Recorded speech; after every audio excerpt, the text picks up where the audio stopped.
So I want to show you a way that you can really save a lot of paint and save yourself a lot of money.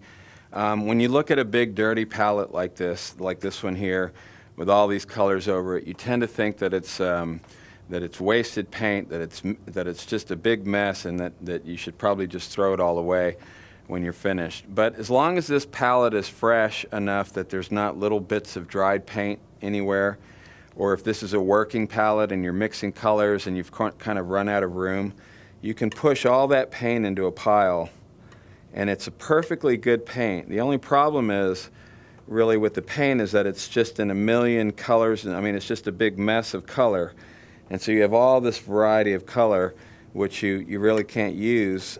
But if you put it all into a big pile, like I am now, and you mix it into one solid color, then you've basically created a bunch of really good, perfectly good neutral paint that you can then use when you decide later to mix up some color, instead of having to dip into white, yellow, red, blue, brown to get your base back up if you're mixing neutralish colors. This obviously doesn't work if you're mixing power colors, but even if you're mixing a really strong color, like a bright orange or a bright purple or something, you can just mix that color as strong as you can and then use this neutral base to tone it down or to add some dirt to it, so to speak. So in other words, it's really what we're doing by pushing this all into one big pile is we're just making a single neutral color. So what I'll do is I'll just push this all together, and I'm leaving these bits, but even if, let's say that you're finished with the whole palette and you think all your colors are a mess,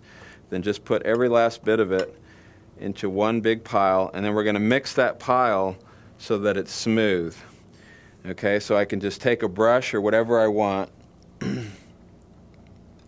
and just mix this until it's a solid color. It does you no good if it's a whole bunch of variety of colors and you don't do this. So it's important that you take all that extra paint and just take the time to mix it until it's a solid color. It doesn't matter what it is. If it doesn't matter if it turns out red or blue or whatever, it's going to be a dirty, neutral-ish color. And we don't really care what the shift is. But point being is, once this is mixed into a solid color, and I could take more time, but I really want to get rid of all these ribbons, then I end up with a very simple color that I can then look at and decide, you know what, I need to build my base back up. I might as well just use some of that instead of dipping into white, red, blue, and whatever. So it's basically like, I encourage people to use a limited palette. I mean, at least it's the way that I teach. There's a lot of ways you can mix colors, but I use basically those 5 colors like I've talked about in my limited palette. And this just adds one more color to that palette. And it can be any neutral, and just use it there to help you mix your colors, and in the end it'll save you a lot of paint, so that you keep your pure colors, your white, your red, your blue, and everything. Leave those alone as much as you can and use this base to mix your colors. And it'll save you money in the long run. Now, let's say you finished completely you're finished your painting, you're going to quit painting for a few days or whatever. You can take all this paint, as long as it's fresh and as long as it doesn't have any little bits of dried paint in it, and you can push it over and just put it in a jar and put a lid on it and save it for later.